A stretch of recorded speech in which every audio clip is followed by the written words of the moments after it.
No Border Studio is a concept, a kind of brand that we are promoting right now. And we have only one border, which is the planetary boundaries. Otherwise, we can work with almost anything. And we work primarily with placemaking. And it started off with a big project that I'm going to tell you about in London, in Enfield.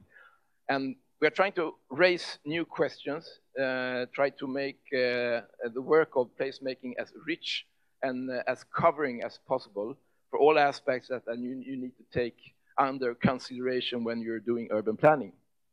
So it becomes a long list of different aspects that maybe the market hasn't seen yet. This is something new. And the lead in that brand are these two brilliant architects, Astrid and Angela, who've been working for 5 years with Meridian Waters in London, which is an 80-hectare big new district for 10,000 people and 6,000 people working. So this is our production, and this was a little introduction. So I will go into the theme that we want to talk about today. And I will show you 9 projects, and they are 9 different projects with different aspects and different levels of scale. It's about transformation, it's about revitalizing, it's about urban planning, but it's also about buildings and landscape. So I will jump straight through it, into it. The urban infill, etaget. This is one of our abstract models that shows the project, which is an infill in Stockholm. And this is the district, and you can see that little circle maybe in the top or in the middle where we are. So you can also see that the city is a district with buildings, but next to it you have a green district which is very open. And this is typical for Stockholm, that where we have this kind of mix. And crushing through it is the highway that was an addition in the 60s. Everybody got very pissed off, but today it's something that we have to live with. And you also see the front facing the water, how we try to develop the contact with the water. So this is one of the new districts. And 2004, it looked a bit like that. It was basically wasteland or industrial wasteland. And 2014, it's a new district with a new seafront. The quality of the spaces and the buildings, old factories, pretty nice factories, but some kind of district that didn't come together. Loads of parking, basically. And the actual site was to pull down a office building. And you can see the office building is like curving. It's also a slope in the street. So it's a pretty difficult situation. And we are sticking to the Stockholm Code. The Stockholm Code is the 6-story kind of building, and everything follows that, and you're not supposed to do something else. Do we have a technical problem here?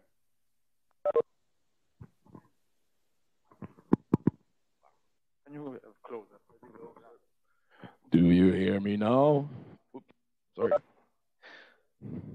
So, what are we supposed to do if we will go above the 6 stories? The client wanted to pull down the building. It was an office building, a very deep one. So they wanted equally much BTA. So that's the harsh kind of starting point. And we were very inspired by Manhattan, New York at the time, and felt that we should do some kind of mini Manhattan. And this is the position in the district. So what we did was to transform the office block into a new housing block. Was based on 2 stars stuck together. So we have 2 staircases and a building, star-shaped building, and we stick them together like this. And you can see they are like going into the courtyard and creating a really dark courtyard. And how can we deal with that? And this was an inspiration, maybe not the core of Manhattan, maybe more like outside. And this building you've all seen. was a pretty inspirational building at the time. So you can spot here the scale of the city, and then the setback, and then another setback. So we went from 6 stories up to 14 stories. Still kind of a modest scale, but an interesting scale. So this is the elevation. It was based on stuck cubes in different materials and different setbacks, with a lot of relief and detailing. So we work with brick and we work with steel, and we put it together to this kind of composition. And this shiny gold top has now become dark with the oxide from pollution, but it's still the feel of the material is going from the smooth to the rough, and these vertical historical sort of looking back in time and looking forward was something that we felt was pretty interesting. So it's not this gold anymore, but it is a nice and everlasting material. And here you see different compositions of the building, loads of details to be solved. How to do this kink is not easy. And the sun is reflecting on the building, so it meets the sky. And sometimes we have snow in Sweden, and here you can see what it's like. Now you can see that the gold building is getting darker. And this is the urban context, and I think you get a pretty good New York feeling here in a way. And we worked a lot cautiously with the street level. There's a connection through the block. There is different boutiques and entrances to the housing above. So that's that project. An interior, cautious interior design, high-level quality interior in this project. It was sold straight away. And then to compensate for not having a light and nice courtyard, we did a public terrace on the top, a rooftop. It's a combination of private and public. So some of them are just one apartment, but the biggest space in the middle is for everybody in the house to use. So this was the landscape architects Urbio in Sweden who did that together with us. And they did some nice flyovers, and you can see there's a little kitchen there, so you can go inside if the weather gets bad. You can cook, and you can hang around in the rooftop. It's pretty lovely. And then, and here is more details of the spaces. A lot of wood, and then it becomes evening, and obviously you have a beautiful view over the lake Mälaren in Stockholm. Creates its own order and rhythm, informed by a complexity with references lying both far back and far ahead in time. I think it's like music to get this beautiful award 2018. Next project, the court. Skålen. We were investigating another part of Stockholm, north part of Stockholm. You can see the highway that is now decked over with a new district. So we're pretty close to that. And all these different districts, they have their own character. And so we went with a little street walk along the little spaces into the courtyards, going from one little district to the other, coming to number 10. Number 10 is where the building is. And I'll take you through that. The 2 squares you see there are the 2 towers by OMA that are now erected. And the first square, the first block is the industrial block, where we have beautiful industrial buildings that has been transformed. You have courtyards that are used for hotels and stuff like that. It's coming along very nicely. But next to it is something completely different. It's the Red Hills. Then you have 1920s buildings with render like this, red render, but also very nice little irrational details, a little bakery. It's a very nice district. And on top of that, we have to compensate for the overdeck. The overdeck costs a lot of money, so we have to do a very dense city, and part of that is the OMA towers. And maybe you've seen it. It's a hell of a lot of stacked boxes with beautiful quality concrete. And from the top of that building, you can see all the way to Milano. So we were trying to find some kind of new architectonical DNA. Looking at the industrial, looking at the picturesque, trying to add something that could make a difference in this spot. And we have very difficult static problematics vertically. There was a tube going below, and there's an existing parking levels below. We have to do as light structure as possible. So also, it was connected to an office building next to it. So the idea was to be able to rent office and rent housing and go behind the all over levels to connect. So it could be basically your life within one plot. So we had to work a lot with these communications to the entrance floor in the office, and this created a courtyard, very narrow courtyard between the buildings, and it connected in the front facing the street with a little volume there. And we were thinking about the scale of the different scale of our building and the office building. So the big office building and the small little housing. So that was what we were working with. But also the classical differentiation of base, body, and top that we tried to think about. And there's a big portico through the building. So we started to do a smaller grid. And we also integrated an existing ramp down to the parking. And then we thought about the relief of the building, the depth of the building, try to create the finer layer of detailing. And we got really obsessed with these ceramic glazed tiles and how to work with them. So it became a green building suddenly. And this is a mock-up on site, and it's starting to be produced now soon. And in order to be able to do apartments connected to the office, we did small apartments. Here you can see there's a lot of small apartments, but on top of that, there's a lot of bigger apartments, and they have this New York kind of outside staircase leading up to the rooftop.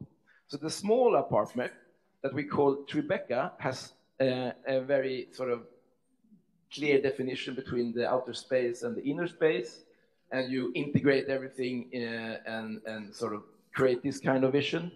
The big one has also a very clear definition between public and private. So the bedrooms are one thing, and the open is something else. And you can walk around here, and you have this little special apartment that you can connect to the apartment if you want to, because it's extremely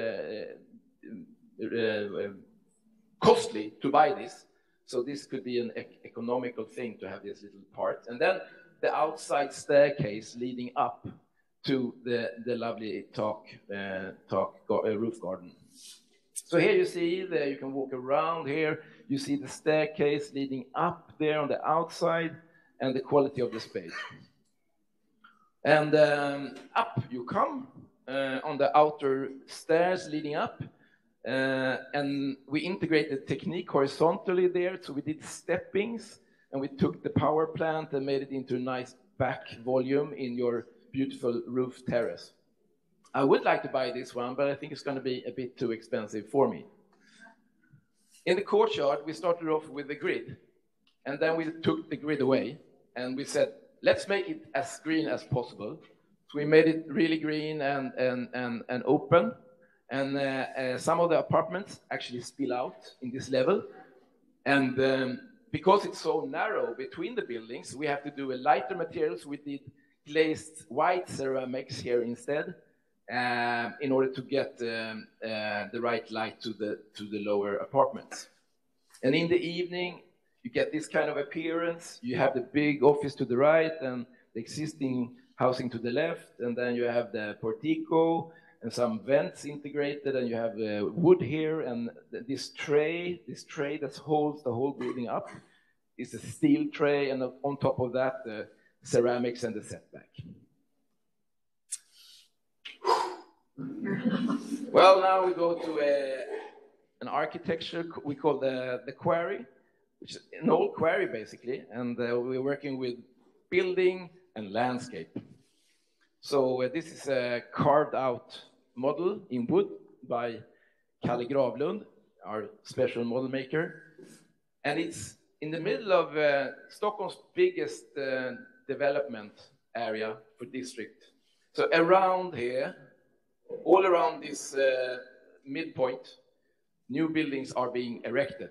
So to the right, we have the harbor. So it's been the harbor for hundreds and hundreds of years. And on top of that, it's something called Hjorthagen. It's the Deer Mountain, where we have lots of housing, but in another kind of context.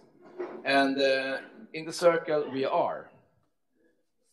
And here you can see, this is a pretty famous spot because this gas holder used to be a project with famous architects, Herzog de Meuron, for many years, with a Swedish developer that is no longer doing it, so it's going to be something else. But it would be nice if they never made it, because it's a beautiful element, and there you have the stone quarry.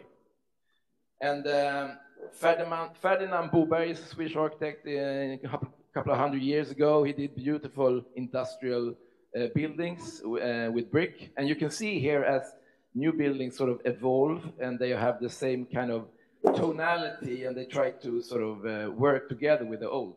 But where we are, on top of the hill, we have these 7-meter render buildings, and they are pretty famous by Håkon Ahlberg. There are several lamellas like that, and they don't have any showers inside. It's small for the harbor workers, so they have to shower in the park. That's why the park is called the Shower Park. And to win this project, we have to write a beautiful letter. So we wrote the beautiful letter, and we said that we're going to do this and that. We promised that we're going to do something really, really nice in this spot. And it was supposed to contribute to increasingly qualities of recreational space. Yes, this is a recreational park. How can we do something here? We want to do housing, but it needs to be uncompromising architectural excellence. And doing that beautiful letter gave us the project. And this was a very close collaboration between me as an architect and landscape architect Alf Orvesten. And in the quarry, they use it these days for carports. So they felt maybe we can use this better. Maybe we can do housing, and maybe we can do a preschool here. So it needs to be a preschool here as well. So these are the old showers where the harbor workers used to clean themselves before going home to their 7-meter lamellas. And we did some sketching, trying to get the volumes inside of the quarry and play with the hill, the landscape, the topography.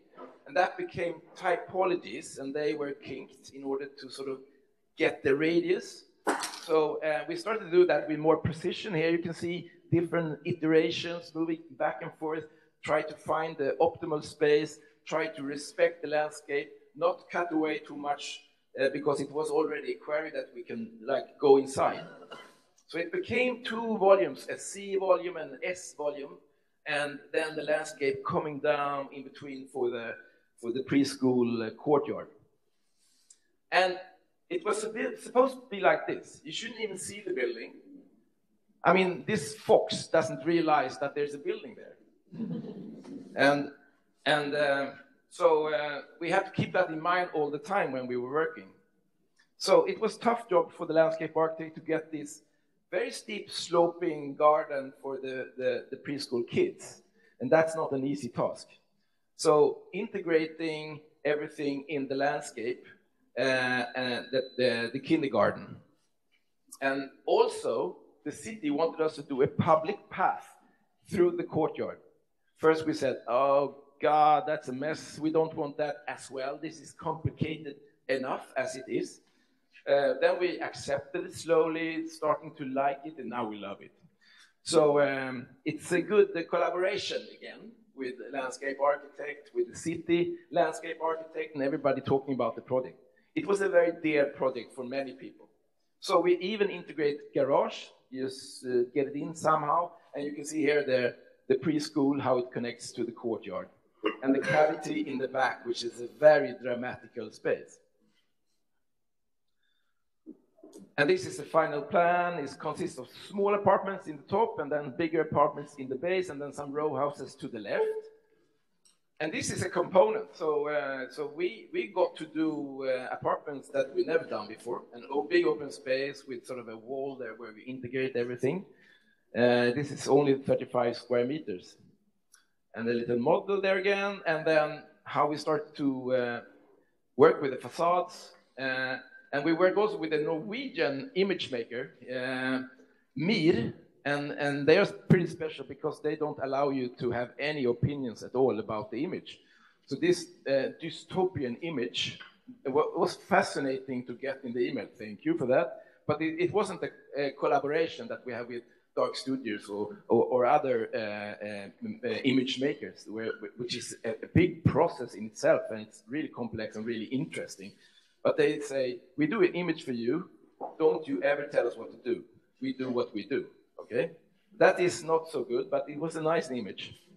So, and this guy, Johan Fauvelin, he's a photographer. He took this beautiful image, and I hope they never do that building behind there. I would like to have this skeleton there forever. So this is how you can live in a part of Stockholm. And this guy, Johan Fauvelin, he's taking no shit at all. He's not allowing us to sort of say, I want this and that. He decides what he wants to do. This time, it came out well. Doesn't always. So, and then a little bit of that. Public path, playground. This is how we try to envision the interior. And this is how it came out. Pretty much the same.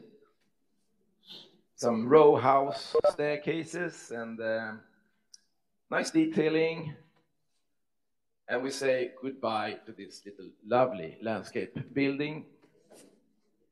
Next project, urban tissue. This is more urban. We're back in the city where we deck over the highway, Ribosomen. An old plan here showing that we are in the north of Stockholm, but very close to the urban core. So here you can see the buildings above Hagastaden. This is overdecking, and you have to do a lot of buildings in order to get the economy right. But they try to work with this very strange park connecting to two sides. And we are working with this plot. And here you see some red buildings. And we were interested in those existing buildings and how that can inform us what we are going to do. And it's also the entrance to Stockholm from north. As you come from Arlanda, you come into the city. This is the traffic jam you see today. It's a complete mess. Tomorrow, it will be full of beautiful buildings, deck over everything. You don't see the traffic. You can still sort of connect to the city and connect to the water. And we are up here with our little project. And we saw that the context is a lot about red bricks, so we felt that we should work with red bricks. We see this old building it's the liquor factory, and the industrial buildings, the liquor factory, and the mineral water factory. And these three architects, we felt they were sort of doing really nice architecture in the neighborhood, and maybe we could sort of get some inspiration from that. So we did some kind of interpretation and started to think about how the buildings could inform our building. We were again interested in the base, the middle, and the crown, and how that could be sort of a composition in the project. And we started off with analyzing the Italian city and the Italian old not pavilion, Casa Italiana, I don't know. We go forward here. And we started off with the square, and we felt that this rhomboid kind of space, and it's what we have to deal with here. It is composition of, and it's also creating some kind of cross here in the plan. So we had this idea about the concept of biking, taking the bicycle and go straight into the building. And inside, in the core, we wanted to create some kind of workshop, bike workshop, and it is a cut-through concept, which is the main idea of the whole entrance floor. But we were wondering what could the park be? Could that be something that we could involve in the building? Could we create some kind of cross-transparency between these towers? And the volumetrics, they had a principle that we sort of started off from. We designed the footprint, we designed the volumetrics, basically. And programming, putting in as much program as possible into these four corners and the cross in the middle. So the plan looks like this today. We had to introduce 4 stories of office in the base. So we have the central core with the office, and we have a cross for the bikes, and then we have the boutiques in the corners. And if we go up the level, we come to the office level, which can be split in 4 parts. And on top of that, my God, we have housing. And on top of that, we have towers. And on top of that, we have the terrace. So it's a very complex vertical composition, which is going from boutique to office to housing, where the central core for the office, they have their fire excavation in the 4 different cores for the housing, so that you can double use it. And it looks pretty much like this.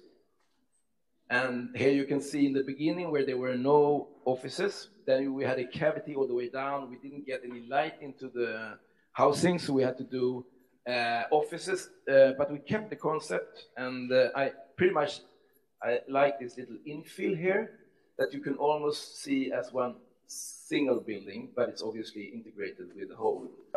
And we worked a lot with the detailing and the transparency, the entrance door, and the brickwork, and all of that.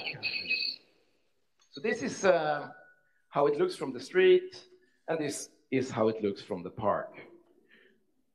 Moving on to the node. The node is a big building.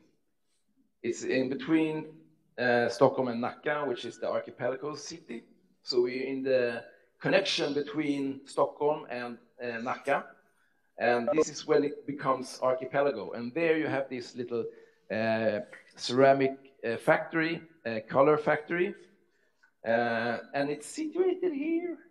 And it's just a traffic jam, everything. But you can feel the connection with the archipelago, like the water is coming in here. It's getting closer to you. And this is the site, this is the context. And here they want to do a hell of a lot of office and housing. And they want to do 2 towers that's going to represent sort of the entrance to the archipelago city, Nacka. So we wanted to find some kind of feel for this interior space and what we could do there. And we started to sketch on the inner square and how everything in the entrance floor should relate to the inner square. And we started off from this little component, the ceramic factory, and we let that become sort of the low-scale office half circle around the project, and then we also use the same scale for the division of the tower. We started to shape the tower, create terraces facing south, facing the park, habitat, and then we came out strict with 2x8, 2,800, and we worked with that all over the place in the facade, and thought about the layering of the building, about the balcony, which integrated and how that can be a part of the apartment. So here you can see that you have this warm inside, which is the wood, and you have the skirtings around the openings, and you have the concrete. And also in the base, obviously the same kind of modularity, becoming this model at the moment. It's a project I never thought would be built, but nowadays I understand that it's probably going to get built. And here you see the programming in the entrance floor and how everything is relating to the garden and how you can actually have a stroll around it, coming back to the same spot. Elevation with the factory in the front. And this is what the node building would do as you entering Nacka. On the street level, the factory, the tram communication, the first floor terrace, the living in the building, and going up to the top from the park. And obviously, living up there, extremely nice views all over the Stockholm region. We go into urban planning now, and the project in London, Meridian Waters. Meridian Waters is an 80-hectare urban district that we've been working on for 5 years. And I believe we will work for 5 more years. It's a never-ending story, and it's a beautiful project. We started a branch in Malmö, met a guy there who was a former Greenpeace activist, and now he was doing human nature, and he introduced us to coming to High Wycombe to do a beautiful little 3-story district out in the landscape. And then he said, he told Argent that maybe you want to work with Kjellander Sjöberg, and we won a competition in Brent Cross, and there we met the landscape architects Periscope, and they introduced us to this project. So this is what I'm telling you, happening all the time. If somebody wants to work with you, say yes. Don't say no. Say yes, and see what it leads to. It's going to lead somewhere, and it's going to be interesting. So this is, you have IKEA here, you have water, you have infrastructure, now you have a new commuter train station. It's going to happen. It's going to happen a lot here. And this is what it looks like today. Obviously, both neglected and beautiful at the same time. We did a series of principles. We were working with the loop, the main street, the micro neighborhood. We were working with the blue network, the key places, edges and connections, how it connected out. And then in these key places along the main street, we were working with something we call the broadband, which is existing buildings, existing functions that can transform into startups to give a kickstart to the whole district. So we start sketching, and we came up with this idea about the loop. And interestingly enough, this loop is coming up all the time in our projects. We tend to do them all the time because they are sort of connecting the whole place and introducing a green network, which is maybe the most important to fight for these days. So we studied the blocks, and we studied the small places, and we studied the meeting with the water, how that can be integrated, all the bridges, all the places that connect to that. And we did millions of sketches like this, introducing water and spill outs and the green. Here more water and connections. And this is a CGI from dark that is more giving you the impression about what we're aiming for. And it's always the water and the green and the architecture together. And this image is maybe my favorite. It's sort of trying to come through the spill out, the activity, the startups, the people that actually do stuff here, and the messiness and the dirty and everything that we like about the city. This model is in the office. We do prints all the time of these different micro neighborhoods, so we update them all the time. It's been in Rome for an exhibition, and it's been all over the place. It is actually a model that we use, which is nice. Sometimes you do a model, you don't know why. And here you see a flyover the district in the future, where the green and the water and the flow is very present. Faaborg, Denmark, competition. Together with Lit Architecture in Denmark, we were invited to a competition in 3 stages. We won them all. And the city is a medieval city, a beautiful city on Fyn, the middle island in Denmark. But the seafront is completely empty. It doesn't look empty, but all the business has gone. The meatpacking district, the station, everything is gone. So what can we do with this front? So the old city has emerged from the core, and it has sort of over the years expanded along the seafront, and now it's a bit like this. And we have the highlands up here, and we have the water reservoir here, and then the core, the beautiful core in the middle. So it had a traditional seafront, and it was sort of not too close to the waterline. And it has this beautiful architecture, and the famous Faaborg Museum to the right.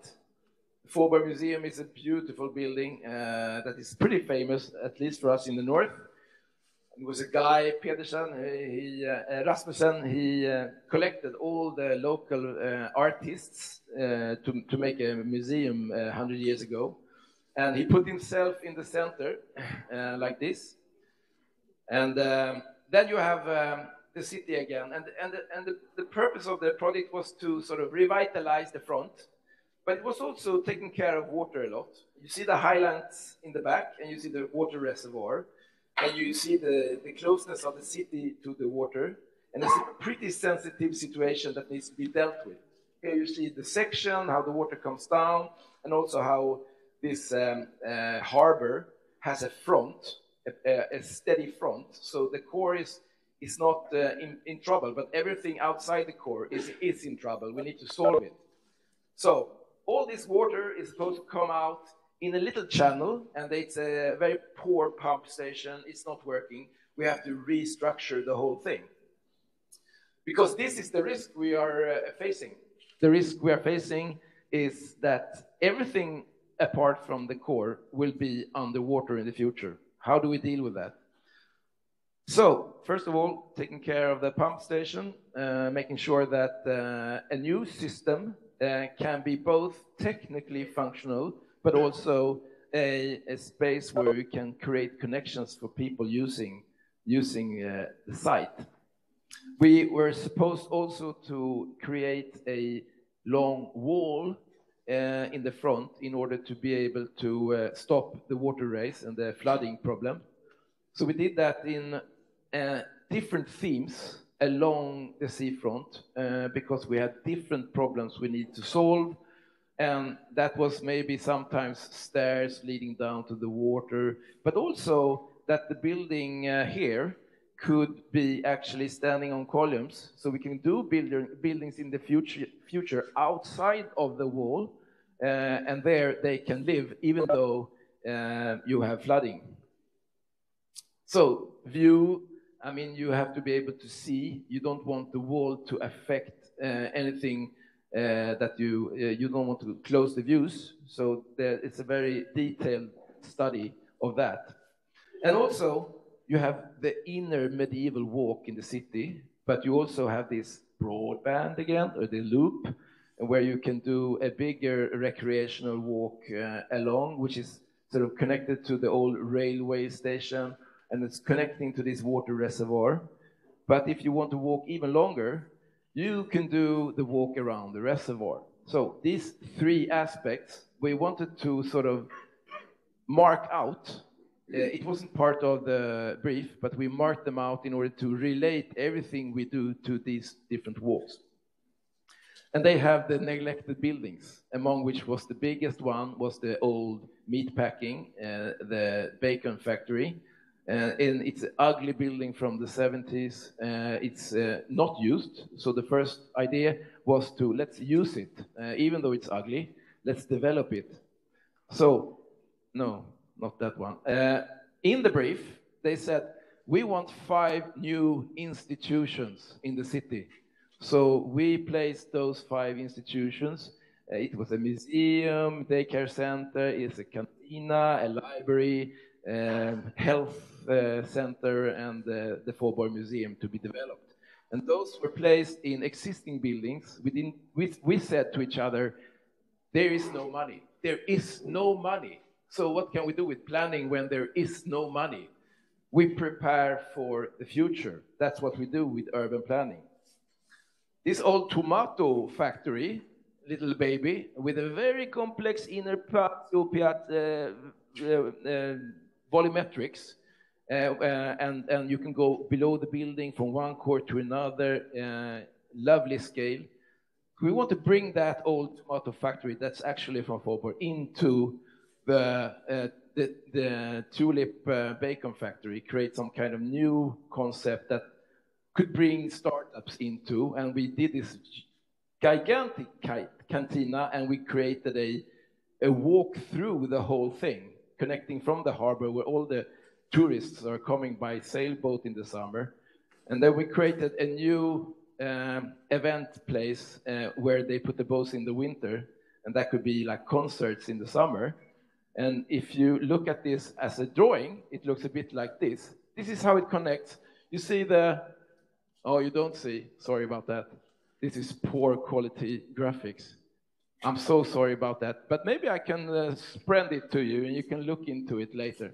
But basically, this is a pen drawing. A pen drawing where if you take the lid off, you can see what's going on the inside.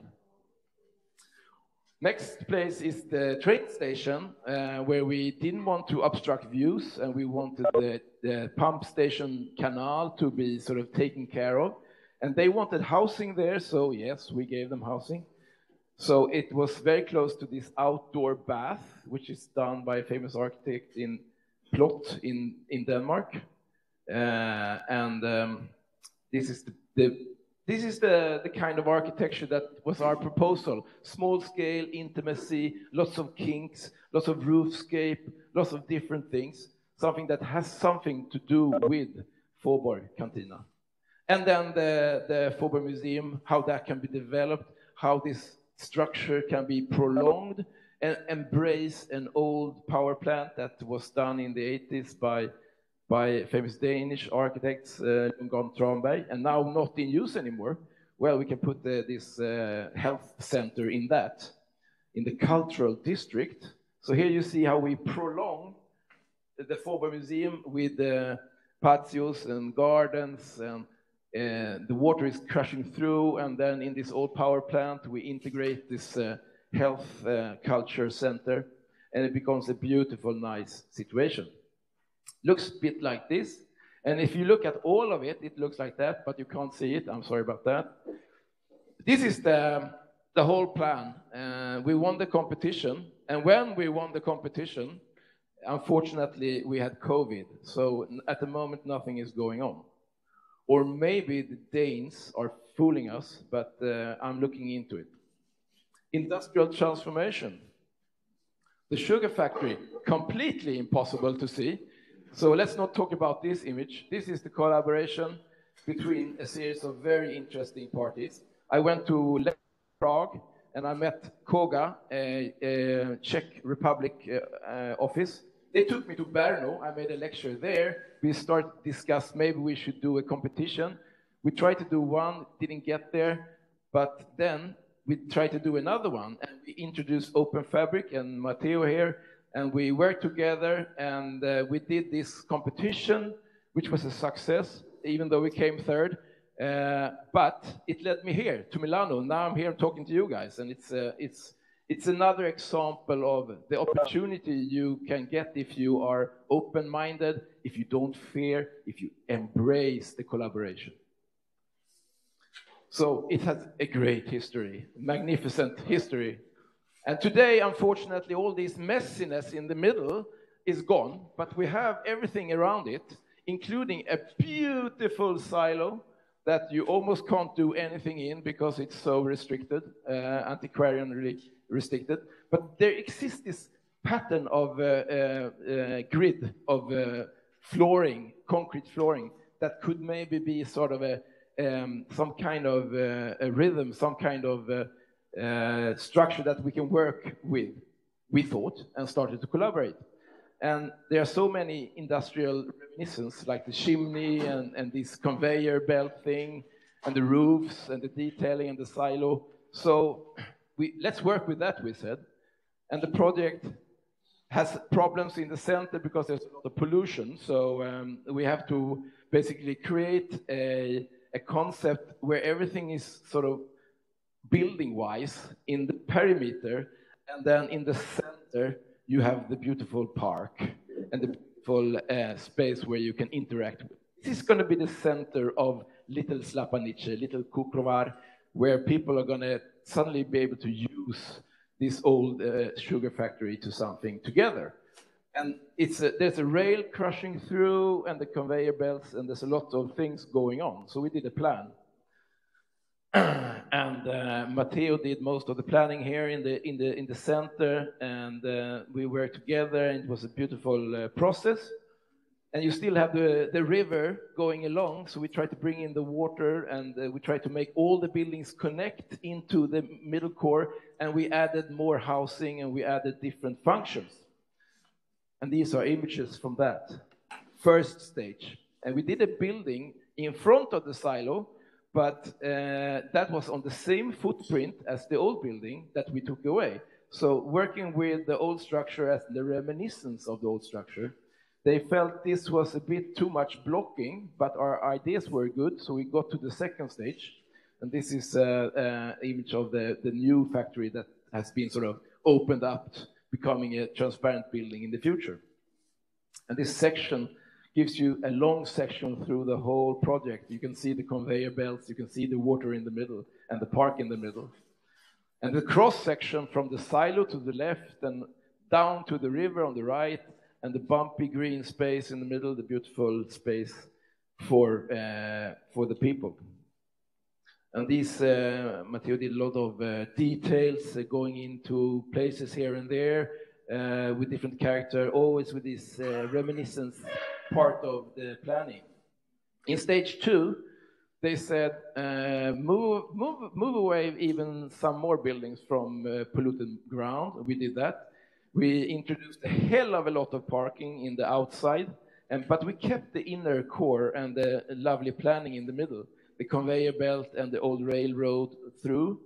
And then they said, oh, we have this bicycle connection here we need, so we worked with that and how that could, instead of cutting out water, we could maybe plan an archipelago here, Matteo thought, so we did that.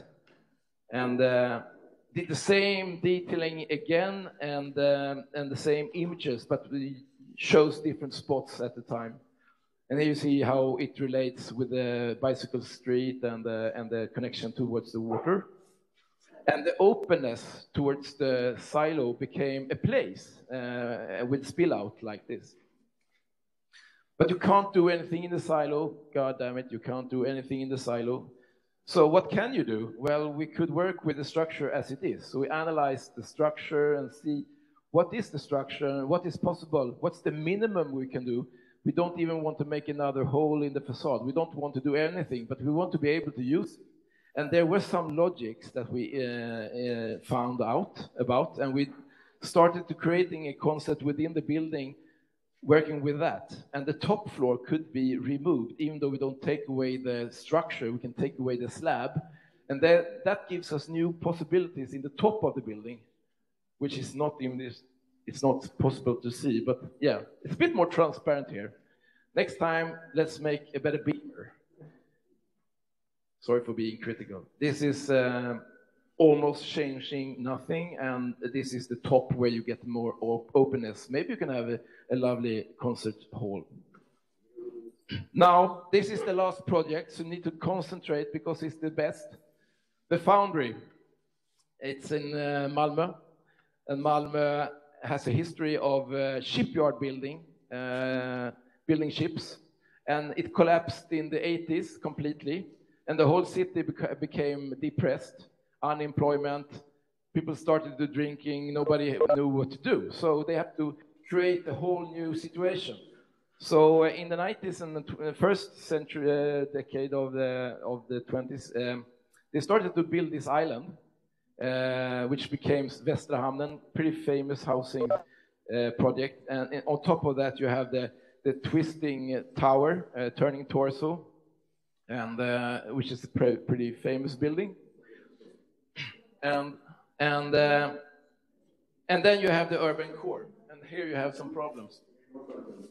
Did I touch something?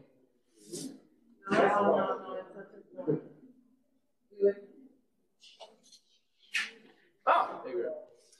Down here, you have the urban core, and in the middle you have Varvstaden, the shipyard city, basically. And what they want to do now is to develop it, and we are in the absolute core of that, and we have the Foundry there, the old Foundry. And they want to create some kind of contact between the big island and the housing units here and the urban core. And here you have the Palazzo. So that's the context. And the Foundry is a beautiful building from the 1870s. And here you can see the messy inside of it. But you can also see how it starts here. And it's almost like a process going all the way to a finished ship. And then it's rolled out in Öresund, in the water.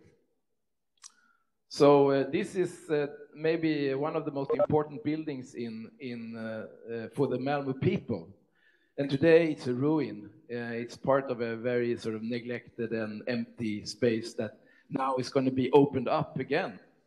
And it was a ruin like this. It didn't have any roof. It was full of graffiti, and it was falling apart. As you can see, there's a lot of steelworks in the building, and in the middle you have this conveyor thing, and we thought maybe we can use that for something because it's crushing through the whole volume. So here is the gjuteriet, the Foundry, and also they want to do more around this inner water space. So they want to do some new bridges and stuff. Here we have the Foundry, and there was a competition that we won on this bridge connecting here. It's for cars and trams and buses. And we wanted it to become more than a bridge. So we expanded it and we connected it to its connections, creating beautiful spaces and stairs connecting down to the water. And we made it all red. Red stone, red concrete, red as a concept, as a basic concept. Could you understand that? We said to the jury, and they said, yes, we understand it, you win. So we're going to do this bridge now, and it's a collaboration with Ian Firth, a famous British bridge designer, so we're very proud to work with him. And the position of this Foundry is unique. You have Malmö Evolution City up here, which is all the startups. You have a school, a university coming in here in the old engine and assembly workshop, which is also another beautiful building. They will do new housing projects next to it. They will connect with new bridges. But this building was also connected to an old dock, to the old, vad fan heter det? Shipyard dock, where you take the ship in and you close it off, take the water out, and you fix the ship. Dock, yeah. So it's very important how this building connects to all these spaces, that it has got some kind of transparency and connection to the urban fiber. And this is the generic starting point. You have building, but you have also a steel structure. And you had a fantastic library of materials coming from the whole Varvstaden that is inspirational and can be used. It's rough, it's dirty, it's heavy, it's dangerous, but it's exciting, it's beautiful. So, and there are some old drawings that you can sort of look at, because the building doesn't look exactly like this anymore. Kockums Mekaniska Verkstad AB. Today, like this, but soon, like this. So this is the sort of basilica starting point. with a steel connection in the middle, and one left side is sort of almost there, but really broken, and the other side has been removed already. So it's an open facade. So these are different things. So we have this old facade we can work with, but I mean, it looks like this today. So how the fuck do we work with that? So we are trying to work technically with it, putting the insulation on one facade on the inside, on the other facade on the outside, creating exterior quality and interior quality, creating external, what do you say, antiquarian qualities and interior antiquarian qualities. And we want to try to save the whole space, basically.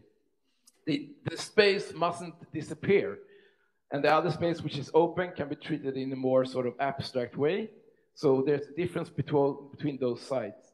We want to be able to feel the space internally, like this space. What would you do? You would do something that made you see the roof, the trusses, the hanging constructions here. This is actually a very nice space. Yeah, so what we did is putting in two concepts. One concept with a hanging wood construction, and another concept with a standing on pillar. But they are always away from the structure or supported by the structure. So 4 boxes in massive wood. Amazingly enough, nobody said no. Everybody said yes, let's go for it. So we have actually started building it now. So this is an image showing how we put in these boxes in it. And this is another axonometric with a project that's standing on columns, and it's different levels. And here you see the construction. No, you don't. Sorry about that. Let's skip it. And let's skip this one as well. It's a technical drawing. You can't see it.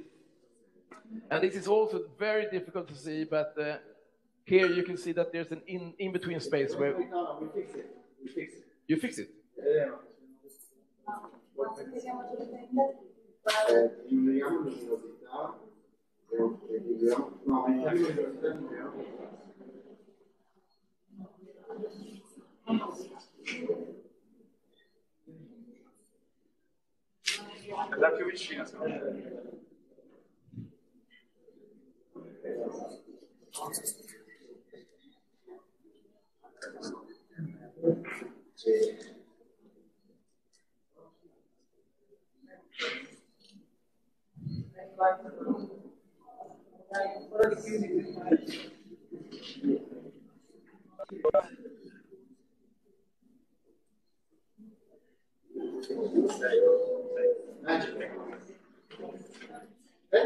No. That's good. Here we go. Woo! Yeah, construction, cavity, stairs, layering, depth, architecture, basically. And a long section through the whole building. Yeah.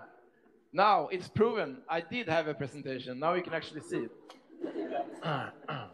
So, I mean, in this space, obviously, there's a lot of high spaces, in-between spaces, a lot of exciting experiences. And this is the plan, basically, with the 4 boxes, 2 + 2, and then the in-between space, 2 staircases, and this conveyor thing going through the whole thing. And Oatley, maybe you heard about them, Oat Milk, they want to have their head office here. So we had to sort of try. This is a very cool company, and the owners and the ones who are working in the lead, they are very cool. At least they think they are very cool. So we had to convince them that yes, we are pretty cool as well. So we said we drink Oatley. We really like Oatley. This is us having Oatley. This is only one part of our presentation to them. And the reason why we got the commission was that we were talking about Oatley. We're not talking about all the 50 projects that we've done. We were talking about Oatley. And there was this competitor, Danish company. They were talking about their projects, and they were thrown out before they were finished. So that's another thing. Try to be interested in your work in that sense. Listen to what they want. Listen to what they are somehow. CGIs, the building is not finished yet, but this is what we're aiming for. With all these components, you can experience the outer wall. You can experience the free hanging, massive wood constructions. You can be inspired by the color and the tactility of the steel, and I mean everything you do. The inner roof here needs to have some kind of quality. So we've sort of worked all the way through this project. This is a freestanding object, and this is the way you can work Oatley can work in this office in the future. So we are starting building now, and it's taking care of this old Madonna, and she's beautiful. We're going to make her beautiful again. Here you can see the massive wood coming in, and you get a big respect for this kind of work that they are doing, and the way it can free hang in the inner space will be an amazing experience. And this is part of the circular economy that we want to achieve. Transform, reuse, recycle. Do close to nothing. Don't build at all. That's a good idea. That's a good concept that you can bring to the future. Create flexible, long-term, and adaptive structures. Keep in touch. Thank you.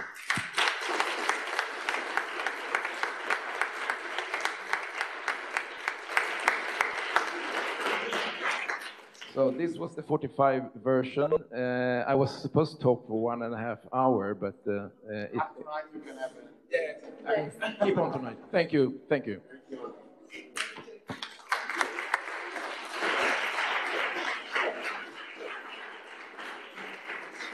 Okay, now we jump from Scandinavian atmosphere, from Scandinavian natures, to Lebanon, to Beirut.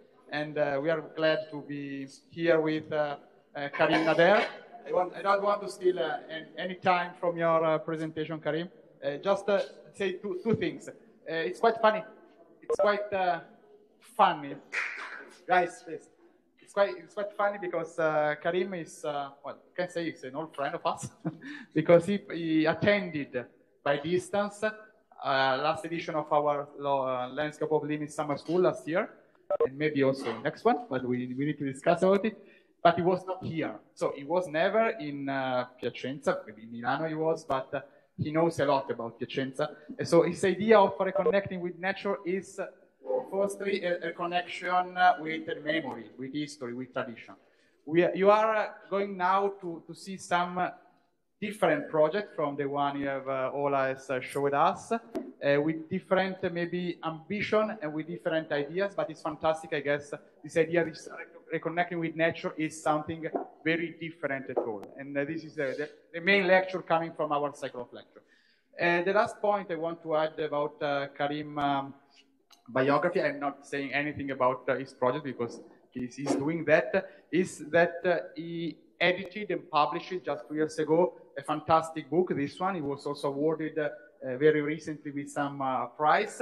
It is a book about architecture, but told in the mood of an history, you can say. So, telling histories of architecture, telling history of projects.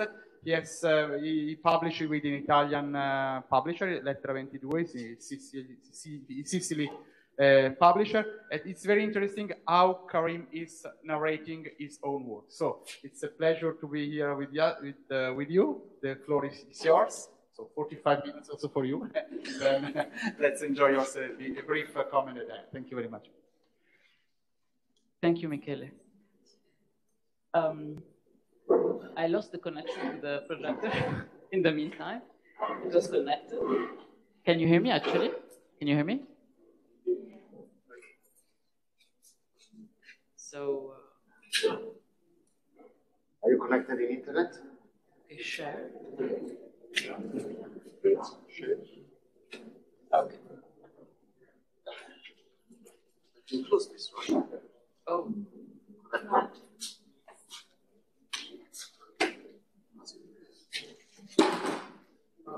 Vediamo il computer.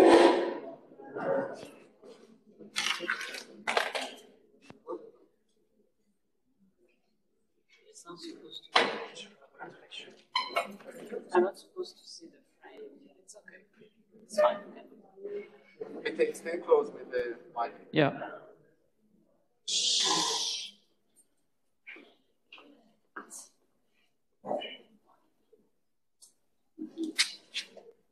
So, thank you for having me, first of all. It's really a pleasure to be here and to finally experience the real place of Piacenza and the Politecnico. What I'm going to present to you today is the third part of a presentation, which is a longer one, which is called The Places of Uncertainty. This is the concluding part of it, which is called Vivei, or Living in Harmony. It's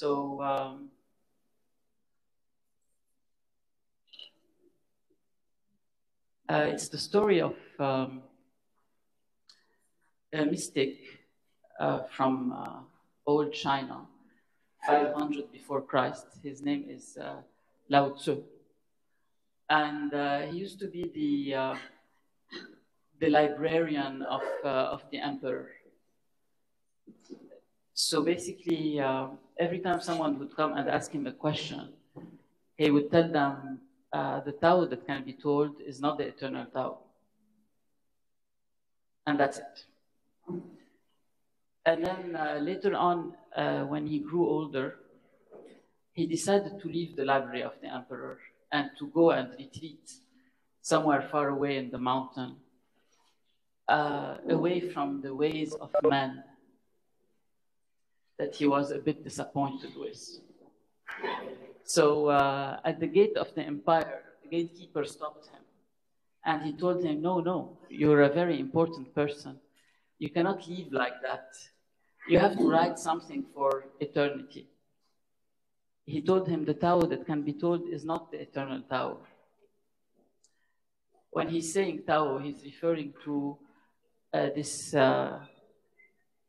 fundamental force, which is at the core of existence. Some people call it God, some people call it nature, some people call it energy.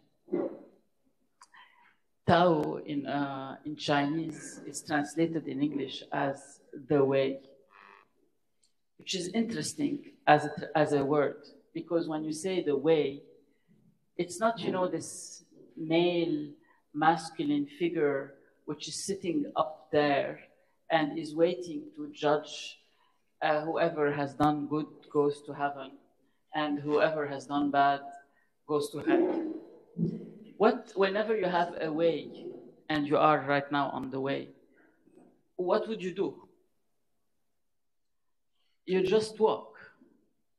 There's no other way than moving forward. That's it.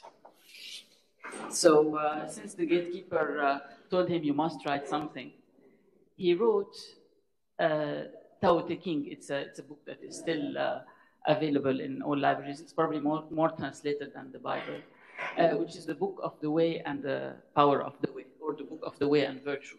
And it starts like that. The Tao that can be told is not the eternal Tao.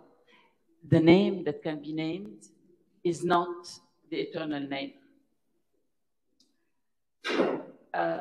And one of the basic principles of Taoism is Wu Wei. Wu Wei is translatable as non-action. Non-action means not necessarily, this idea of passivity or cowardice. That's not what he means by non-action.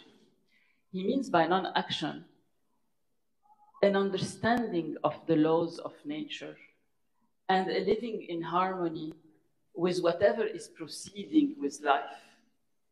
And there are ways to interpret that architecturally by non-intervention in the sense that there is no egoistic imposition, but rather a natural unfolding of what is already there.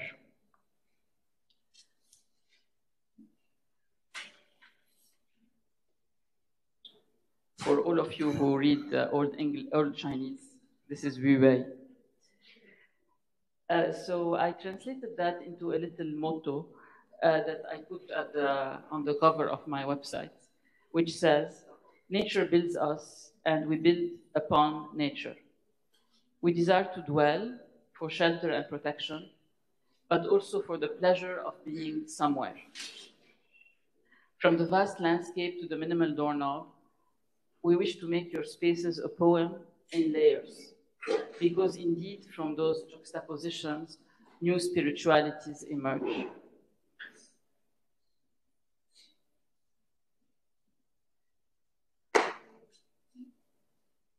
So I would like to show you a couple of projects that are extremely opposite.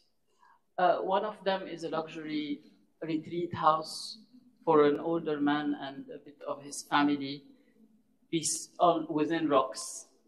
And the other one is the repair of 10 public schools in Beirut after an unfortunate explosion.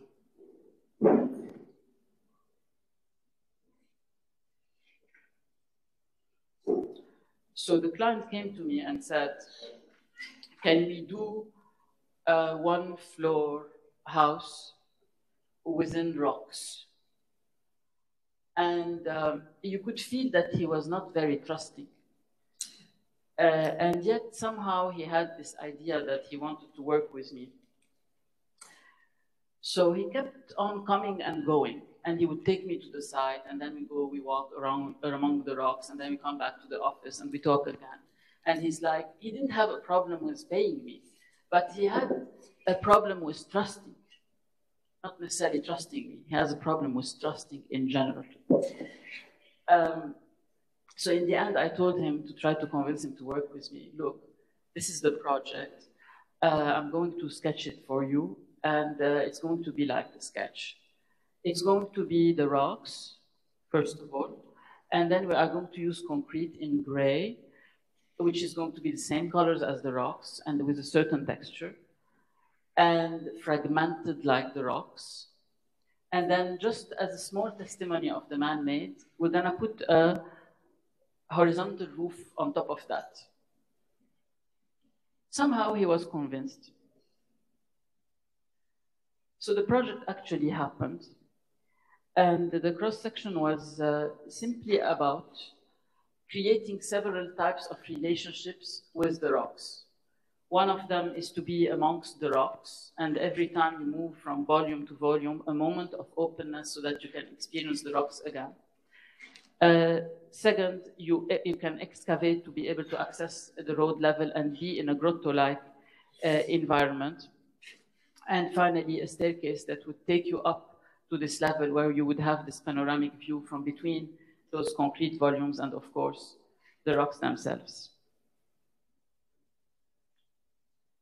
There would be even a small courtyard in a snow environment where the snow would come down and you would experience them even as you are arriving at the parking level.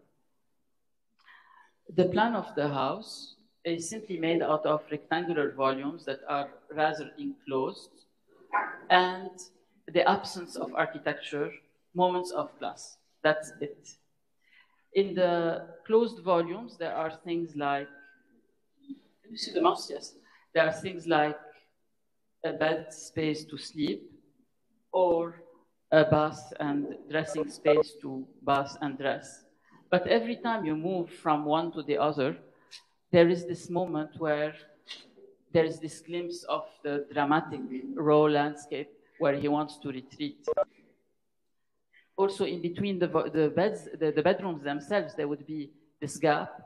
And the main space, the main living space of the house is also one of those absences, which is oriented south to be able to get warmth and light as much as possible into this house with a terrace and a pool.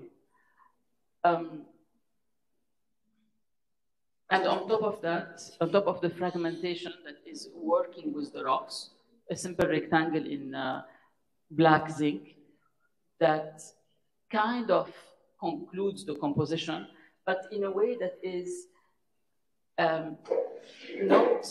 not in balance. It's there, but it's not exactly there. This is an axonometric view of the project where those volumes start to come down onto the existing landscape. As the landscaping approached just a few trees and everything else is just the rocks and the gravel and the roof above that. Can I get more luminosity? It's very dark. Yes.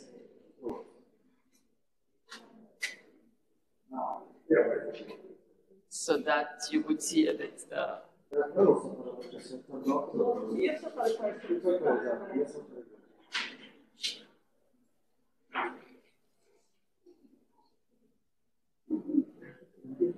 Yes. So luminosity and maybe a bit less contrast. A bit more contrast.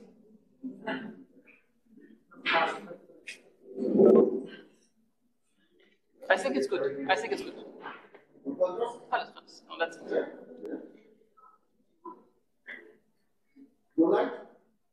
A bit more, yeah. It's not bad. It's not bad. It's not bad. A bit more luminosity.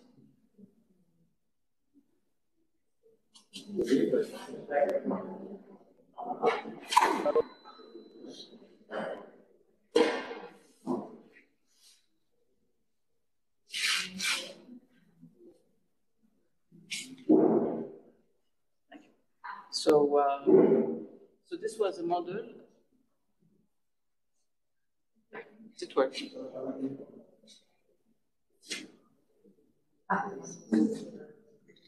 This one? Yeah.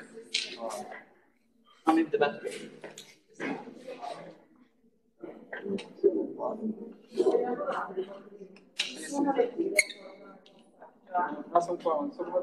Oh.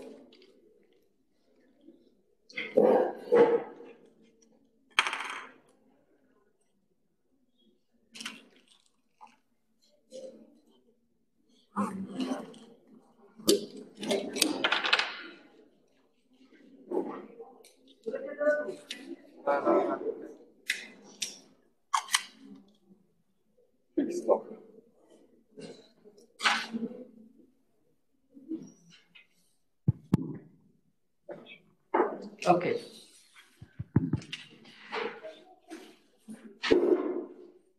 Okay, so back to the architectural expression of something that has of the organic and something that has of the man-made that are coexisting in this space. This is a physical model of the project. The base of it is made out of concrete to represent the rocks themselves. Then you have the enclosed volumes that you can see here on the left. For the interconnection, it is just glass with a bit of a bronze touch, and the roof is in black zinc.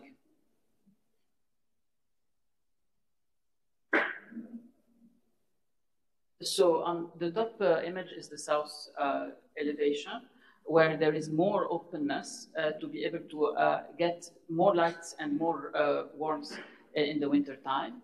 And the bottom elevation is the north elevation, where there's more enclosure and where you see the actual composition of the volumes, which is off-centered with respect to the roof itself. In terms of structure, the idea was to basically make the structure appear as if it is floating. So I'm going to go back actually one image. There are no columns, there are no apparent columns in the project, so that basically the roof itself would be expressed as a simple presence, but not as something that expresses the way of how it is done. Of course, the blocks themselves, some of them are holding the roof, but there's a detail in which how it is done. There's a recess, and then there's the suspended ceiling, and some of the aluminum mullions are actually structural in a very small dimension. Like, for example, the columns on the extreme left are only 10 by 10 centimeters. Of course, there's a further extension of the roof, which creates the small blade effect. This is under construction. This is also at the moment of the construction of the concrete. Also, as a small poetic moment, the idea of maybe it is the rock which is holding the slab. This one on the right.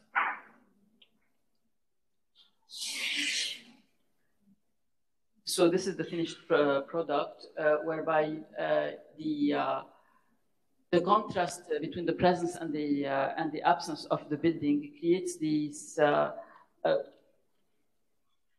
It's like a questioning of the house itself within an environment which is raw and harsh, and you would wonder if it's inhabitable.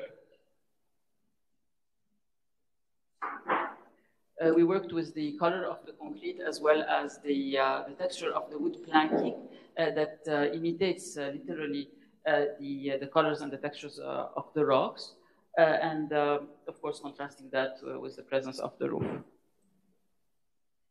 So, I mean, just to repeat what I was saying on the website, nature builds us and we build upon nature, is also a question of architectural character and how the character itself or a specific language and a specific set of materials are chosen in a certain place to be able to express the extension of the natural environment. Incidentally, of course, the choice of concrete is the only construction material that we produce in Lebanon.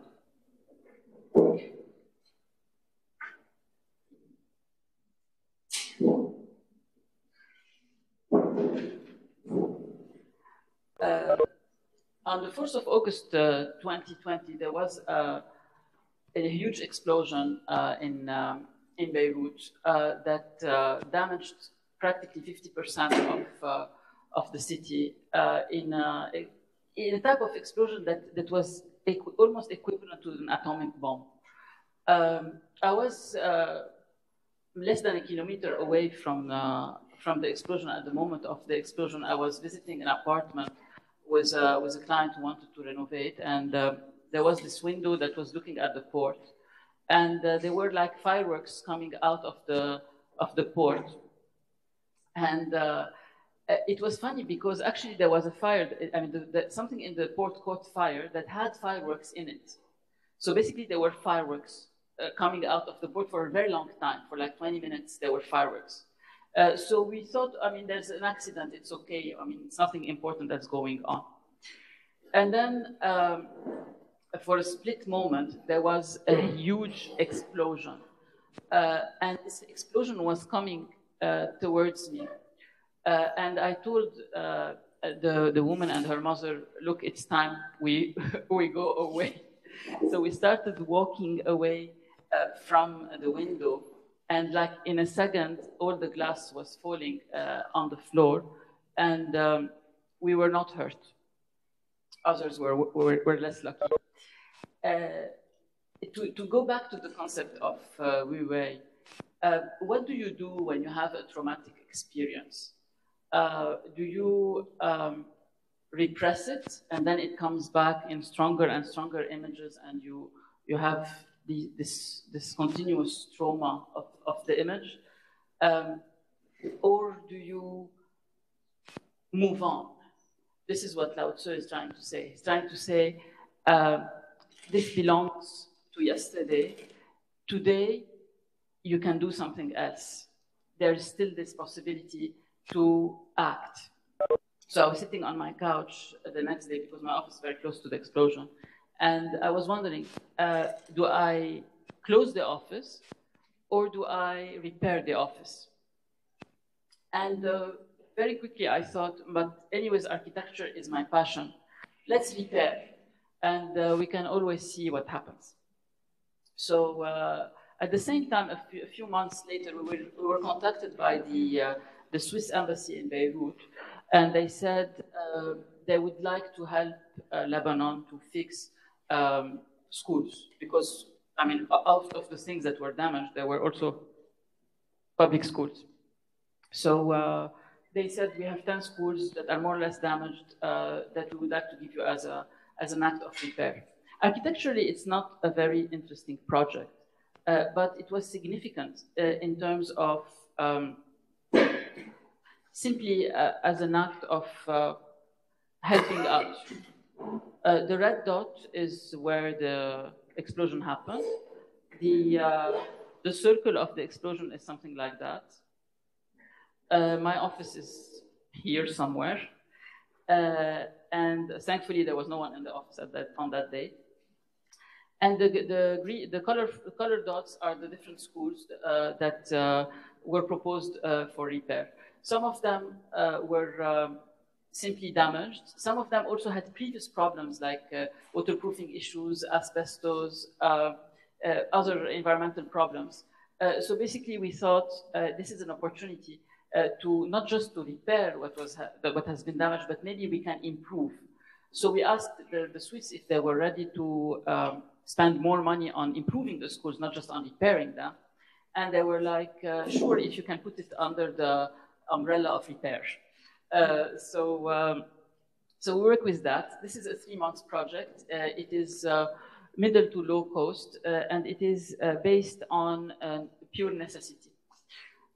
So in those images, you can see several types of damages that had happened on several types of buildings. Like, for example, this one, the roof was seriously damaged, but also here the triple arch window was gone completely. This is the playground in one of the schools that was already in a bad shape prior to the explosion. Plus, I mean, the non-interesting context of what's going on in a lot of neighborhoods, unfortunately, in Beirut.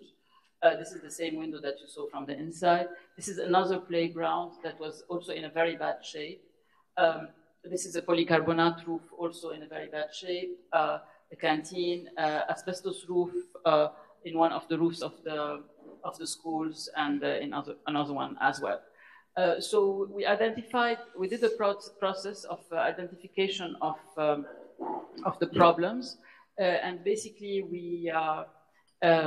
it had to be a very quick, swift action. So these things are done in a couple of weeks through sketching, through note-taking, and also through diagrammatic plans that are sent directly to contractors to be able to establish a budget. And then to take quick action in terms of repair, because we wanted the students to be able to go back to school as quickly as possible.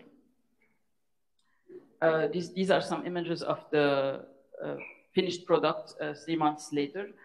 In the end, for example, this roof had to be completely dismantled. All the tiles had to be completely removed. The wooden structure had to be reinforced and redone in certain places, waterproofing redone, and then the tiles installed again. Also, we worked with local craftsmen who have this capacity to produce those traditional items. We worked also with existing wooden roof structures that needed repair, that we exposed again and we fixed. The piano glazing. Instead of the canteen, we proposed a new low-cost structure with minimal steel structure and plywood with a bit of polycarbonate to be able to get back a canteen, but with a bit of a design touch. This is also another classroom used again. At some points, we had also the possibility to introduce new layers. So rather than simple working with the repairing of the existing layer, we added new layers, like, for example, this glass partition with a bit of humoristic graphics to separate the play area of the younger children from another space. Yeah.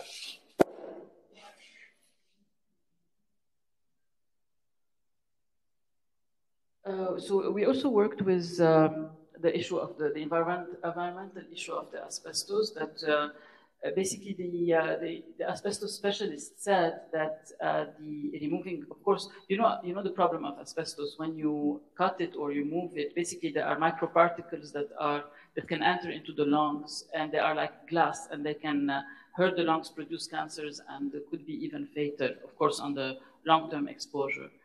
So he said that the best way to deal with the asbestos would be to remove them and encapsulate them in concrete boxes that would become, for example, benches for the playgrounds, rather than taking the risks of moving them around and throwing them somewhere, which would be also irresponsible.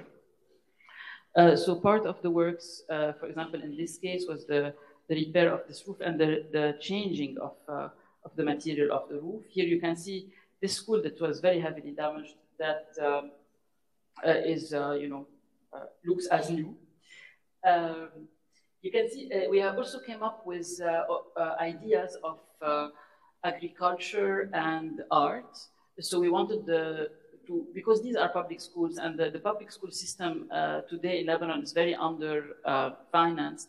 Therefore, it's really very basic, the type of education that the students can get.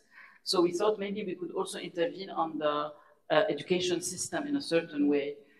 So we proposed to do mini urban gardens where we would bring a gardener and teach the students to do small gardens where they can plant vegetables or flowers, and they can take from their own crops back home to do a salad or something.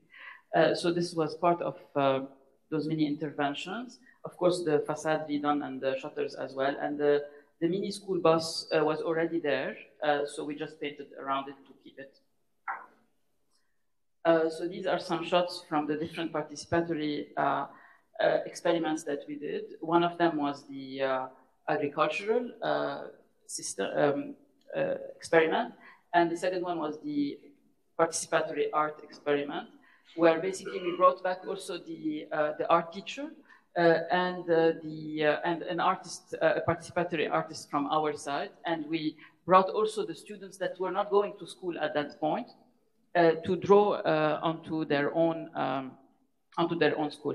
This is the same space that you saw initially that had this very dark background space.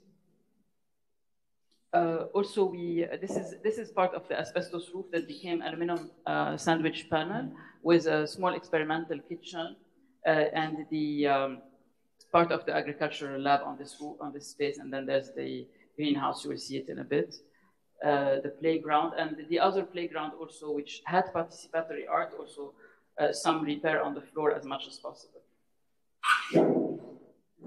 We were bound by time, but also we were bound by budget. But it was mostly time that was the issue that we had to work with. So this is a transformed asbestos roof into a polycarbonate roof that became this mini greenhouse where the planting can happen, the urban planting. This is also part of the playground where the asbestos was transformed into benches on this side. It's not in the photograph. And all the subsequent repairs of glazing on this modern building. It was 10 different schools that had 10 different histories. I had also the opportunity to participate in discussions with different architects from the world who did different school experiments in different contexts, such as Africa and in France and in Tunisia and also in Lebanon.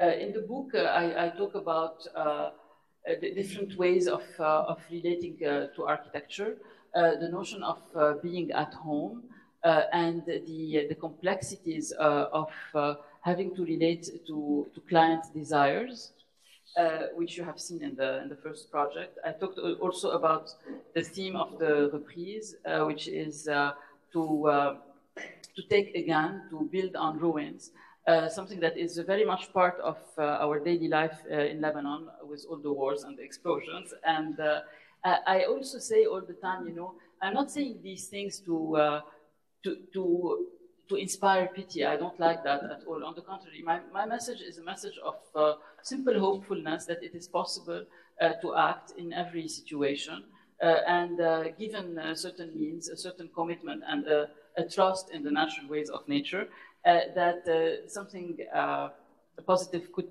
turn out. I would like to finish my presentation by showing you a very small project that we did on the 30th floor of a residential building in Beirut. Basically, it was a space that was supposed to be for the celebration of dining. They invited several architects. Every one of them had a room. And the idea was to create a certain dining experience. And for me, I thought that really I wanted the experience to be as close as possible to a traditional, simple going back to sitting on the ground. It was not about luxury. For me, it was about being conscious of having a bite while you have the luxury of doing so. So we designed this incense burner, which is also a light fixture that would be hanging like a pendulum above the dining table, which is a white transparent glass square on a translucent glass cube. And then you would sit on traditional Oriental carpets, and there are little sounds coming out from the carpets that we designed with a sound designer that would be at the same time musical, but also sounds from the ground. Like we took certain sounds from the street that is 30 floors lower, and I wanted people to be able to hear that as well. We also made the carpets a bit more comfortable than sitting literally on the floor. So we gave it a certain shape, but they are authentic, they are real carpets. I also wanted for it to be intimate and mystical.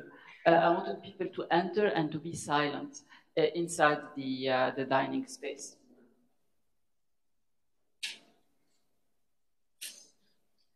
So, in conclusion, when I talk about spirituality, it is something that has become a life force in my own life. I do the criticism of the Western thought, or the Western, if you want,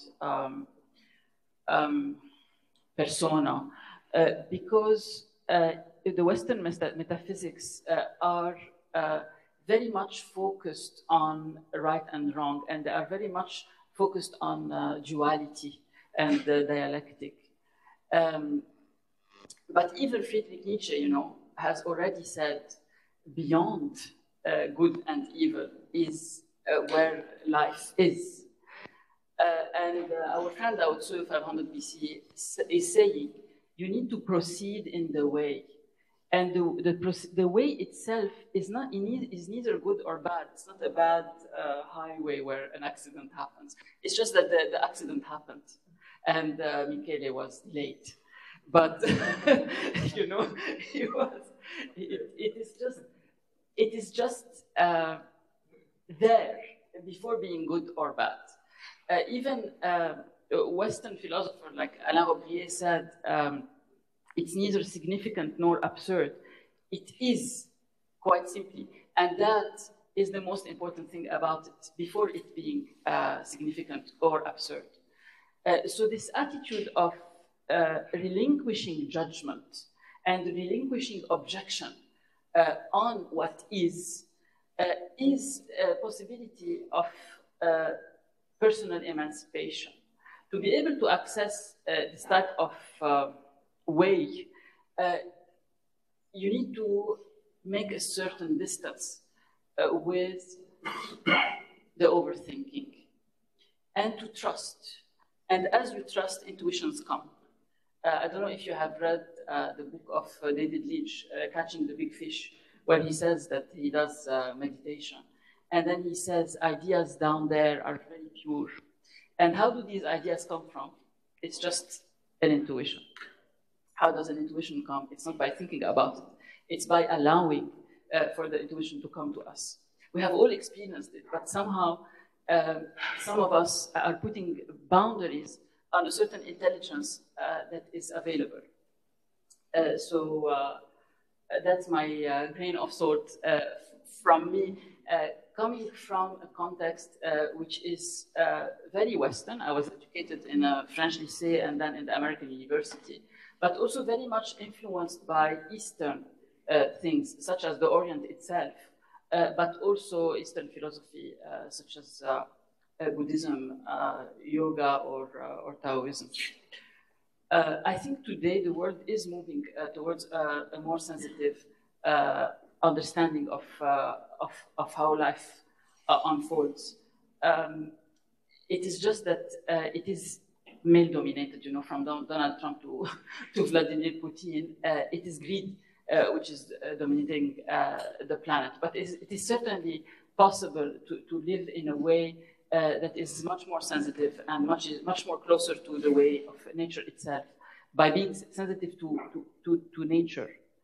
And anyways, this is my combat. I mean, I am passionate about architecture, and that's the way I would like to do it. Then every situation is a different type of situation where you can evaluate the limits of what is possible and see how much you can push before it becomes a conflict. I would like to thank you for your attention.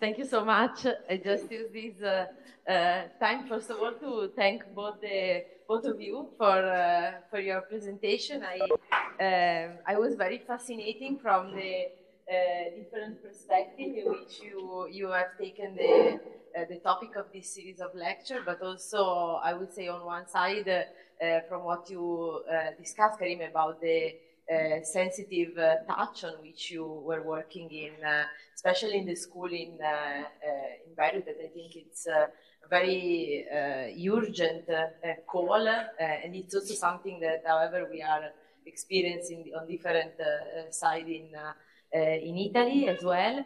And also, I really appreciate the play on scale. I would use this word. I mean, the approach on which you are working through scales in your presentation, it was to me extremely powerful, not to go from the smaller detail of using the warehouse till the urban planning of an entire city in a way, to use a sensitive natural element to play with that. So I think we had a very interesting evening. But first of all, I would like to ask from the audience if there are questions from you, if there are curiosity or things that you might want to ask. Hello. I actually have one to you about the lecture and about the philosophy that you show us. So the projects that you showed us are about the sacrality, yeah, about this philosophy of like something close, something more like not even physical, but more like the philosophical. Yeah, so they are really understandable on the projects you showed us, which are relatively small. But is there a chance, like, how can we apply this philosophy and these ideas to bigger scale?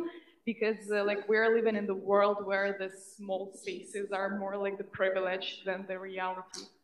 So is there like a way in which we can apply this philosophy into the bigger world? Thank you. Thank you for your question. I think also Ola could answer part, with me. I think it's a process that is applicable to any scale by an appreciation of what is there, first of all, and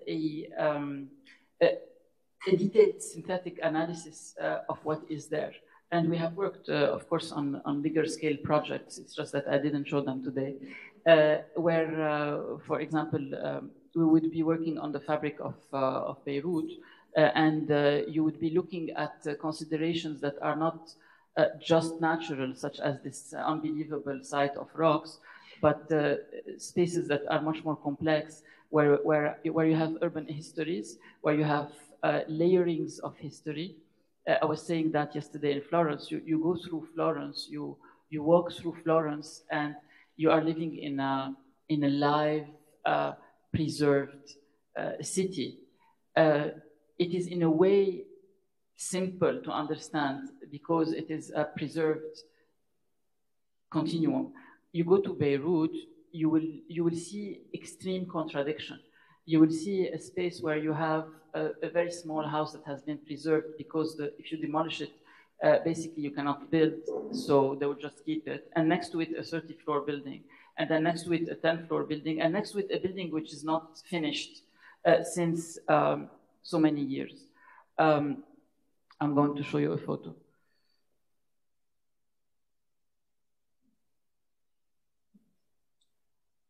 This one. So this is the incarnation of contradiction. And for example, this small building here, or that one, or a modernist sculpture, or a purely modernist building, or an unfinished sculpture, or structure, sorry, or a nondescript piece of construction. What's going on? And to intervene, once again, you are confronted with situations which are difficult to understand. They are illogical at the image of human madness, which is around the world. And then you need to make sense of something. So you evaluate the extent of your freedom, and you decide whether you're going to intervene or not. And if you're going to intervene, how can you do your best? This is, if you want, in the broad sense of the answering to your question. Then it's all about specificities. It's all about the specificity of a certain city, the specificities of the building law, the specificities of the open-mindedness or not of your client, the possibilities of the budget or not, the building law, and so on and so forth. How much can you push the building law? There are a million possible combats. Which one are you going to choose to be able to make a difference that matters? That's my grain of salt on your question. In the end, it's case by case. Well, adding to that, I think it's also about who owns the land. If you have a big district and you have two big units, like for instance in Meridian Waters where IKEA is doing some 1/3 of the whole plot, obviously you have a problem. And we had a similar problems had in our meatpacking district in Stockholm, where IKEA wanted to come in and do a new center.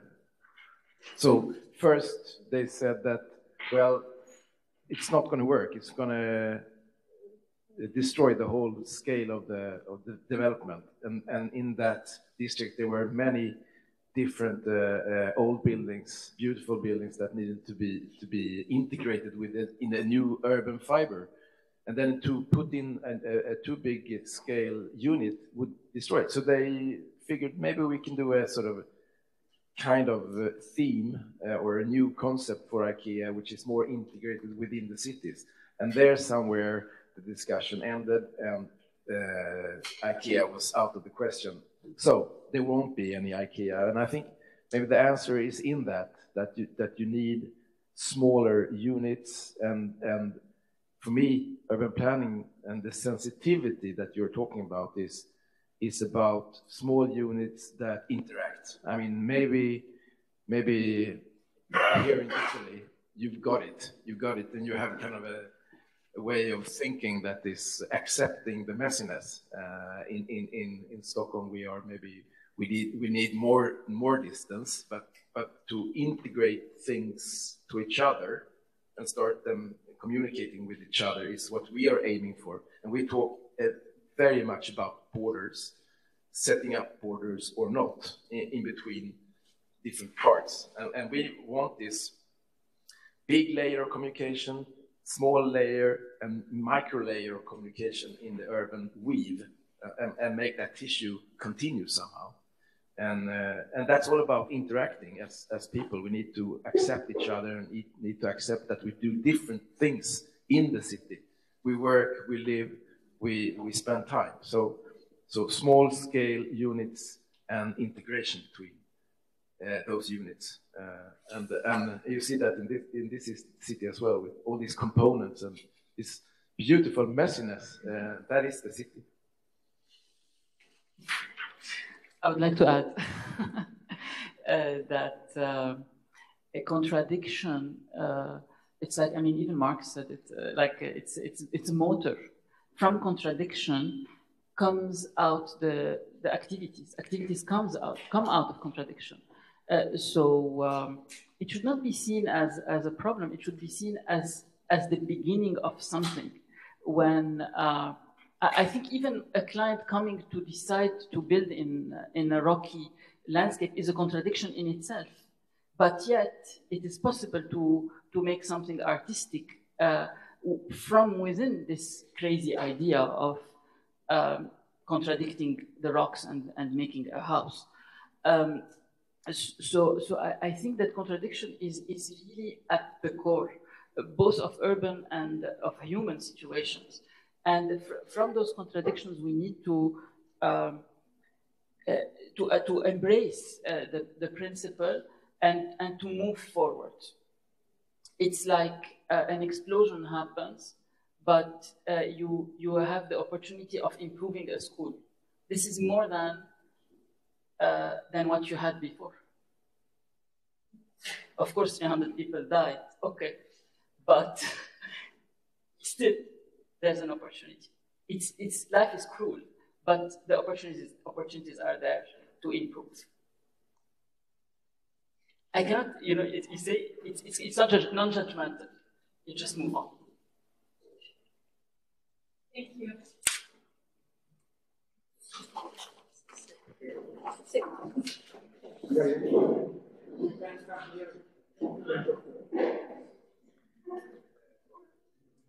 Oh, yeah, so we have the...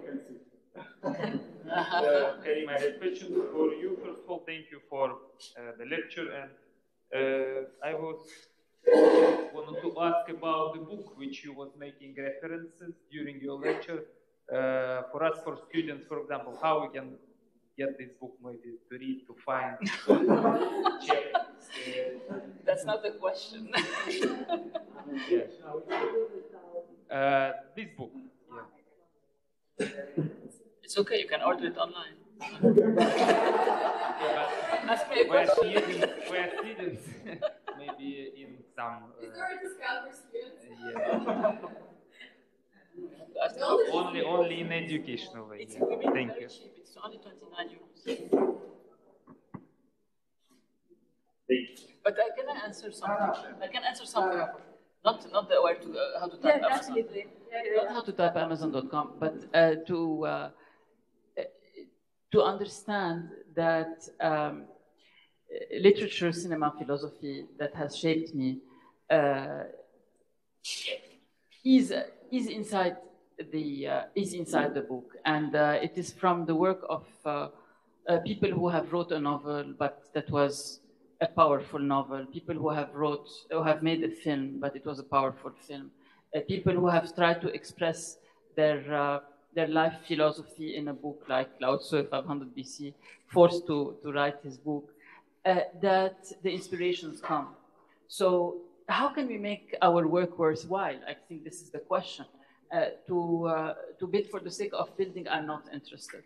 But, or like Alain Robrier was saying, I don't write for the sake of writing. I write because I have something to say. So whenever you feel that you really have something to say and it's coming, from within you, then you must write it, or you must design it, or you must build it. Another question. Andre was not the voice. Not sure. I don't have much voice, but... Oh. No, my question is more to the speaker. Sorry, my question is more to the speakers. Is to the organization, because I mean to have you both from Lebanon to Malmö, Stockholm. Isn't this the simple? This is the contradiction. It's a contradiction. Yes, I'm telling you. So I think that most of these conference is this contrast. Yes. Because in how we can deal not with the same issues, but with so different tools in order to transform and better our place of living. Yeah. So, congratulations. Congratulations. As well. Maybe you want to comment. Yes, I want to comment. There is simple understanding in Taoism, you know, the black and the white, and the white and the black, and the black and the white. But from a more physical point of view, if there was no shadow, you cannot see, because everything would become white. And if there was no light, everything would become black. So life itself requires the contradiction for it to physically happen. It is a continuous process of appearance and disappearance of things. And we are living in the consciousness of our own death. I mean, at the moment you are born, you are starting to die. And this is the beginning of the passion, in my opinion. It's the passion and the joy, because I know that it's going to end. Yes, we are different, but we are also very much alike. This passion for architecture, I all the way, I've been very cautious to sort of make my office emerge in some kind of organic and natural way. It mustn't grow too fast. It must always have sort of a composition of different nationalities and competence. It has to have a gender balance. It has to have sort of be an open playground for ideas where we can collaborate. So I think it's in that construction of how you design your own life, and the whole that little community where we start to sort of where ideas start to evolve. That's the design we've done. That's the most important design that we've done. And then I believe we are working with our obstacles, with different problems and possibilities. They are somewhat different, maybe in Beirut and Stockholm, but yet again, maybe not. Maybe they are the same, basically. And what I will bring from this meeting with you is this opportunity to do something good, even though everything is sort of seems hopeless and problematic. You still find a way forward, and that is absolutely beautiful. So thank you for that, Karim.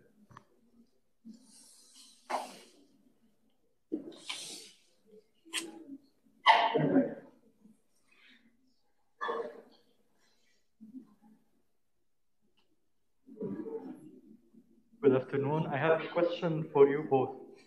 Given the various extents and the opposite extents of your of the scales shown today, the architecture you both do mostly is of is directed towards somebody else, whether it is the general public or whether it being an individual. How much of architecture of the architecture you do is a public service, especially when we talk, for example, at an urban planning or preventing floods or restructuring schools and intervening on educational systems, and how much of your architecture is public work, and how much of you does still show in this public intervention, because eventually you presented the project as your projects, whereas they are inhabited by not you. Others. I think your question is also about the lifespan of a building or a place, urban situation. I never understood, in the beginning, I never understood why our clients talked about 20 years, 30 years, or 50 years. And I always wanted to add 1 0 to that, like 200 or 500 years. It's forever. And in that sense, it needs to be flexible in all kinds of ways. I think the answer to your question is basically it's for everybody. The buildings are for everybody. It's not for you and me. It's for everybody. And we can't really know what's going to go on, what's going to happen in this actual urban context in 50 years or in 100 years. So we have to make sure it's prepared. The building needs to be prepared for that history where we're not around anymore. And also the buildings need to have this public kind of character. It needs to overlap and play with in-between space, and there needs to be a dialogue and a discussion with the context. Otherwise, it's just a piece of a design object. It's a sculpture, and I don't think that's pretty interesting. For me, architecture is not being a sculpture. Architecture is something that is vivid and alive and communicates and collaborates and house possibilities and take care of people and make people feel good.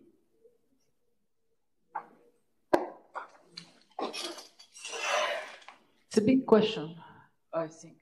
So I think it's a big question that, I mean, we could elaborate a lot on the subject. I mean, if I have time, another time, I would definitely talk more about the public and the urban buildings that we worked on, and definitely along the same questionings and intents of Ola, of interconnectivity, of opening up the possibilities of public space, of porosity, of permeability, of transparency, of making the city livable, accessible, etc. These are things, for example, in the small project of the repairs of the public schools, it's obvious that architecture can have a public service dimension. I could expand further your question by thinking of architecture as an artistic also intervention that intervenes at the level of the consciousness and spirituality, which is sometimes by the simple perception of the building presence in a certain context, it's already giving a certain message. Even, for example, this building that you are seeing in the photo is inaccessible because it belongs to the central bank of Lebanon, and it's a very secured building. But in its composition, in the way it is constructed, in the way it relates to certain of its neighbors, architecture can also contribute to the urban perception and to the transformation of the urban perception, even if you don't access it. But of course, if you add more layers to that, such as accessing a public space and the livability and so on and so forth, it can become much more. But what I would insist on is that architecture has a certain power that seems to be forgotten in contemporary practices, and this power goes through a certain artistic expression, in as much as it doesn't need to be the expression of a one person. I mean, of course, when you are working in a group, a certain idea prevails a bit more on the rest of the group, and it becomes the idea. But that doesn't matter. It doesn't matter who came up with the idea.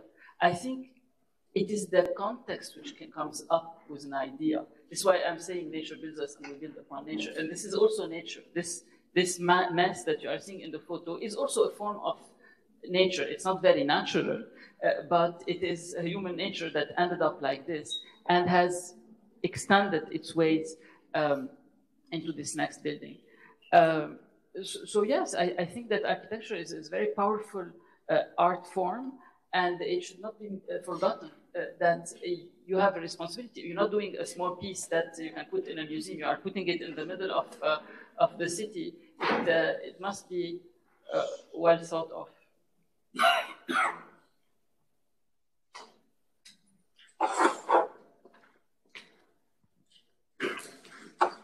I don't know if there are other questions. Otherwise, I think we would like to thank a lot Ola and Karim once more.